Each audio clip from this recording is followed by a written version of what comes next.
Hello, welcome everybody.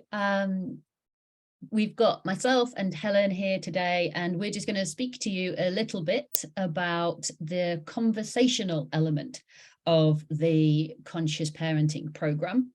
So as you know, we're alternating between having a conversation session and using that technique to go a bit deeper, and then the next time will be a constellation session. And there's a separate video that talks about constellations.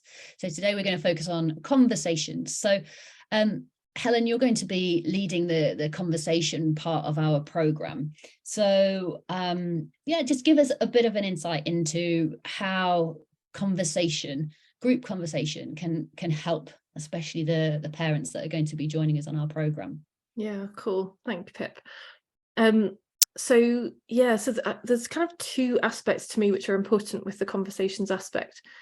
One is the recognition of our essential nature, and the other is the questioning of our psychological experience.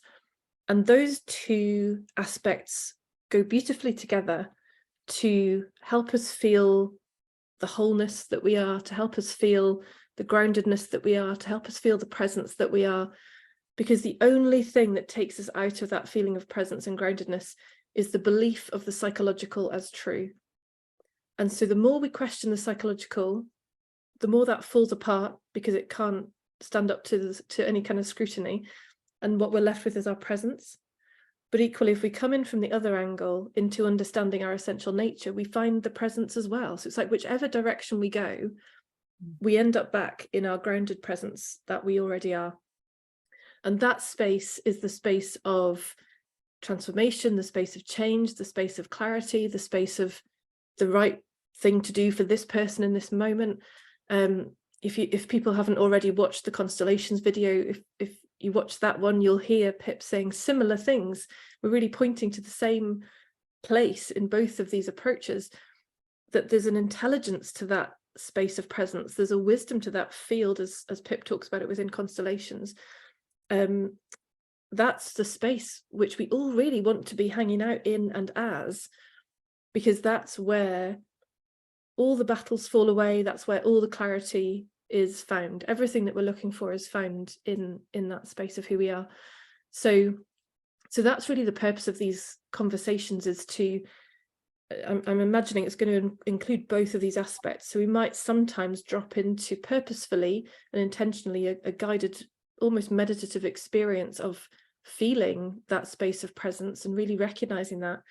But equally, we'll be questioning the psychological, so that in that questioning of it, it can't help but collapse. It can't help but fall away. So if I use an example, so if I use a personal example, and then I can perhaps talk about some of the things that I see that clients come with, that people who I work with come with already. So one of my first my first coach since I came into this exploration, one of the first topics of conversation was the fact I felt like I was juggling all the balls. There was so much going on, job and kids and all the extracurricular stuff with kids and house, and just so much. And I felt so like in any minute a ball's going to drop and the whole world's going to end. And what I came to recognize was that there was this reaction in me, this fear within me, which was creating, first of all, that sense of fear with the juggling. And it was also creating a very reactive mum for my kids. I was very frustrated with them. I was impatient with them. I would snap at them, all because I was scared of what happens if one of these balls drops. What happens if we're not on time? What does that mean for my reputation? I've seen over and over again how my reputation, either as a professional or as a parent, seemed to be the central character within this movie, and that my fear of what does that mean for my reputation led to some very unloving behaviors towards myself and towards my kids, which created that inner battle, and therefore created the outer battle with my experience and with them.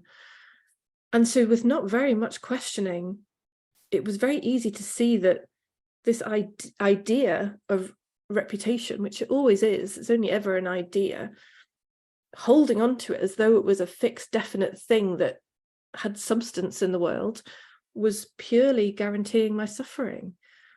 And that the minute I started questioning it and going, well, yeah, what is a reputation? It just fell apart, because, well, I would have a view of reputation, but so would my husband probably, and so would my clients, and they've probably all got a different perspective of my reputation. And so it doesn't take long for these ideas and concepts that we've held to just crumble under a very light questioning and light scrutiny. And consistently what I see is that, for me, for those I work with, when we question that psychological stuff, which has looked so definite and essential and must be who I am and how I am, the minute that crumbles, it stops making sense to follow, because we see that it was believing that created the upset in us. That's what created the harsh words we say to ourselves with that inner voice. It's that which creates the harsh words we say to our partners or to our kids. That is the source of all upset in the world. And which is why part of what we've talked about for this program is we're supporting you to settle these inner battles, in order that you're quiet and calm and grounded in yourself, and therefore that is what flows into the world. Yeah, beautifully put, Helen. And you reminded me of how powerful it is to do this work in groups as well, which is another reason, obviously, we've designed the program to be as it is, because just the softening or the seeing that happens for one person is so powerful for everybody to witness and to support them, and then to feel how that feels in themselves, and to see the courage in another, and then realize it's okay. So yeah. Absolutely. And I think particularly, given the topic we're in and the type of work we're doing, those between call conversations in the community will be really impactful, because sometimes it is in that post conversation reflection and unraveling, and so much can be seen, and so much integration of what's been seen, based on what's impacted, what's been heard, what's unraveled. And I think it's worth saying that we always get exactly what's right for us at the exactly right time. So we need not fear what might happen to me, because I've seen it over and over again, how the layers of that psychological confusion get dropped and dropped and dropped, so that, yes, the work in some ways gets tougher and tougher and tougher as we get closer into our more closely held beliefs. But that's okay, because by the time we get to that stuff, it's because we're ready for it. We've got the capacity to hold it. We've remembered enough of our amazing innate presence that we are absolutely the capacity that can hold all experience. And so as we get in closer through those layers of belief, we're ready for what comes. It doesn't necessarily mean we skip through it and go, oh yeah, I want this every day. It can be tough, it can be challenging, but we're ready for it when it comes. So wherever you're coming from and whatever you're coming with, you can trust that you're going to, whatever falls away, whatever beliefs crumble, you're going to be ready for that level of belief realization at the time you're ready. And I've seen that with clients over and over again. Some are now at the recognition of the shame, which has been very deeply held and hidden under layers and layers of conditioned ideas and avoidances and distractions and suppression. But then, getting to that heart of it and being with that experience of shame that's been so cleverly, so much has been constructed around it to hide it and to not see it, because we've always believed that's such a terrible experience to have. But these people, when they're ready for it and it appears for them, it's because they're ready to hold it. They're ready to sit with it and see it, because they now know that it's not who I am. It's an experience that I'm having right now. It's it's that child in me that didn't know any better than just to take what the grown-ups were saying and to believe it and take it as mine. So which again is a huge part of where the constellations come in, isn't it? Because we start to recognize what is actually mine and what's not, and put down some of that backpack as you talked about in your video. So yeah, it's hugely powerful, really. Yeah, and I think also what links between the conversational sessions and the constellation sessions is a massive awareness in ourselves and all of the participants who will join us on the program that children are the sponges and the space fillers, and they do that with a gorgeously open heart and good intention, and we did it ourselves. And so how do we watch for that, and how do we care for it?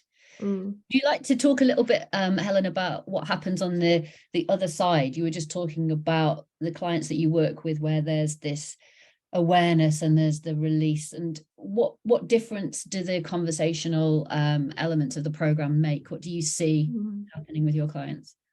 Yeah, so it's a clearing. It's again, similar to constellations. There's a lightness, there's a freedom, because in the being with it, we're becoming unafraid of it. We are showing we are unafraid of it, unlike how we have been for most of our lives, where we've turned away and gone, oh my God, I can't look at that, put it in the cupboard.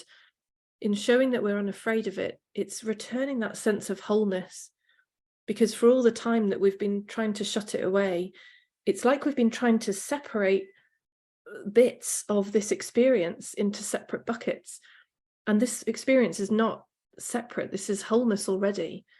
So it's very counter to what our system already knows. Our system already knows this is wholeness. And so when the mind's trying to say, oh yeah, it's wholeness, but not that bit, and oh yeah, life's wonderful, except that bit, whenever we're doing that, we're creating this false sense of separation and this false idea of resistance and disallowed. So yeah, what people remember, because it is already who we are, we remember that feeling of wholeness, we remember that feeling of completeness, of okayness, of yeah, I am okay with all my experience. I don't need to keep shutting half of it in the cupboard, saying it's wrong, it's bad, it shouldn't be here. I can include it all, and I can be in that natural flow of life. And so that's therefore what's seen at a kind of practical level is being more in that flow in the moment, because what we love is responsive for this right now, right here. So all the psychological mind can do is rules, and like an algorithm, if this happens, then do this. Whereas what life does is responsive intelligence right now, in this moment, for this moment, and only for this moment.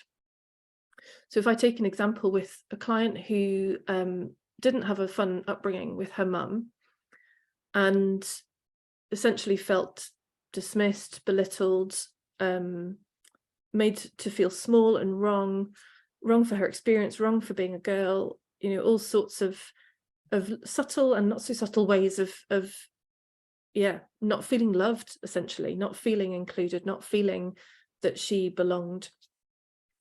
And so with her own kids, moved into the coin flip of that. So the mind does coin flips. It says, right, I hated that experience, so let's flip that coin over. And with my kids, I'm going to be loving and caring and inclusive and make sure I listen to them at every moment. But because it's at the level of the mind, it's a better rule. Like, we could say it's a better rule. It's a more loving rule. You're going to think it's going to create a better experience, and you think mostly it probably would. But it's still a rule. It's still a limitation. It's still an idea which is trying to be implemented into every single situation. And whenever we try and do that, we then just bump up against reality and challenges, because that's not how life really is. And so what this client came to see was that she'd, yes, created a nicer life than she felt she had for her kids, but there was still this limit. There was still this idea of, oh, well, but if I'm going to be nice and kind, does that mean I'm allowed to put in a boundary for them? Does that mean I'm allowed to say, no, that's not acceptable behavior? Does that mean, all these questions then arise going, oh, golly, but what does nice and kind mean in this situation? I'm not sure how to do that. And so we can get really stuck in that place of trying to apply psychological rules to life. And so then in the collapsing, you know, in the seeing of that, and it doesn't, again, like constellations, we don't have to do something, we just see it. We see so clearly how that belief is creating this experience. It collapses, and all that's left then is that responsive presence of who we are.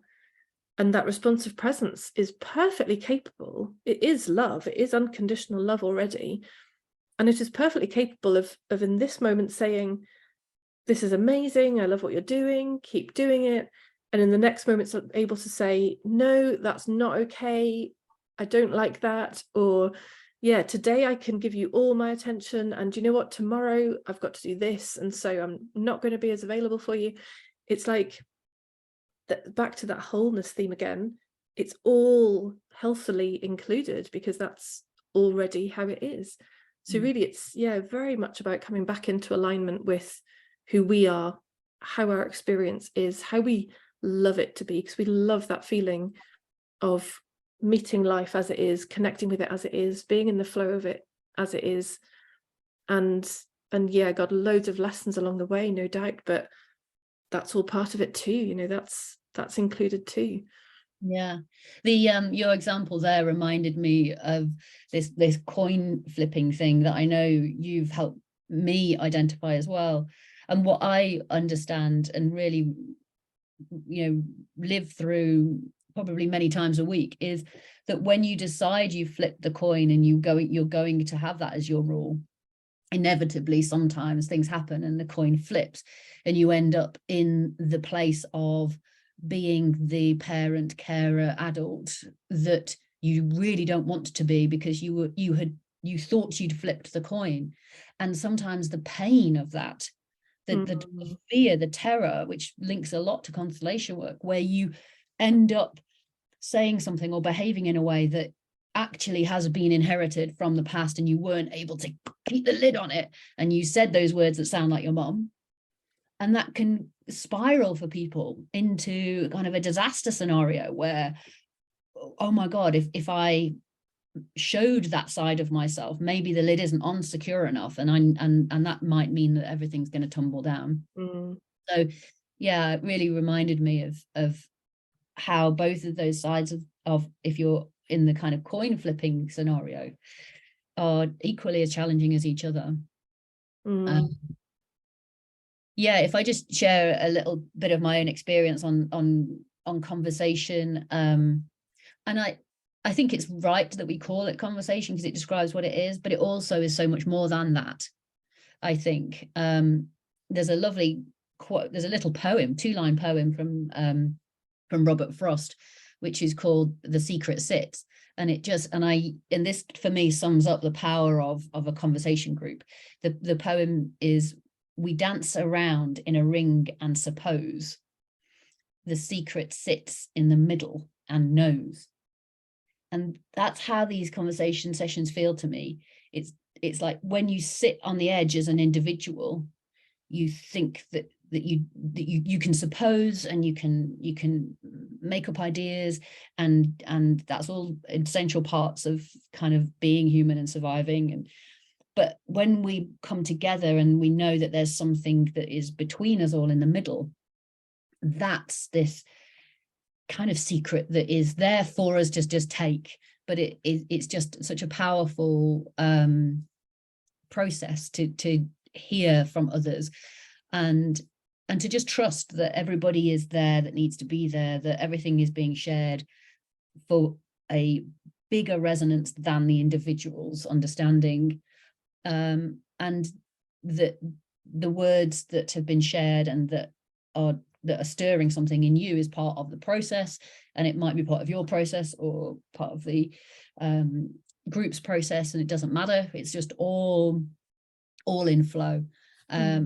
And I just trust that we are a tribal species, and and we need to kind of mirror off each other to be able to see. And that's always my experience, that I see another part of myself, and that feels, that's the place of possibility and expansiveness and possibility, energy, joy, creation, which is, as you say, a place that we all know we belong, and we like to get these reminders of how to get there. So yeah, you've reminded me of that, Pip, that actually one of the biggest things as well with being a parent is that you said there about in community, others are the mirrors for you, absolutely, and our kids are our absolute best mirrors, because they tend to have so many fewer filters, certainly when they're little, maybe a few more when they get older, but I think they're pretty good at being the very visible mirror of whatever you're believing. So if I circle right the way back to the example I shared at the start, when I was in my frustrated state of come on, we've got to get your shoes on, hurry up, shoes did not get put on. It was a super slow process. As that idea crumbled, I found that I could just find different ways to do it. I find myself thinking, oh, actually, if I tell them they've got 5 minutes, that seems to help better. I was calmer already. Oh, by the way, kids, you've got 5 minutes to get your shoes on. Then I would come and, right, you've got 1 minute to get your shoes on. And then they'd be so much more responsive. Or even if I just had to say, oh, kids, we've got to go, let's get shoes on, they would just do it. Perfect mirrors every single time, including when they were being mirrors and I didn't want to see it. Like, it was kind of like, oh, no, that's not me, that's just them. And then later on going, oh, yeah, no, that was totally, they were totally reflecting back the state that I was in at that moment. So I think, that's what's so exciting for me with this program. Not only do we get that mirror of ourselves within that community, but we're going to have these amazing gifts of children in the process with us, who will be mirroring for all the people who join the group throughout the time, so that you get to see what's going on inside of me, because they will show you and show you and show you, like, guaranteed. It's it's a gift. I similarly cannot wait to hear what the family are witnessing as the program progresses. So thank you so much, Helen, for sharing about the conversational element of the program.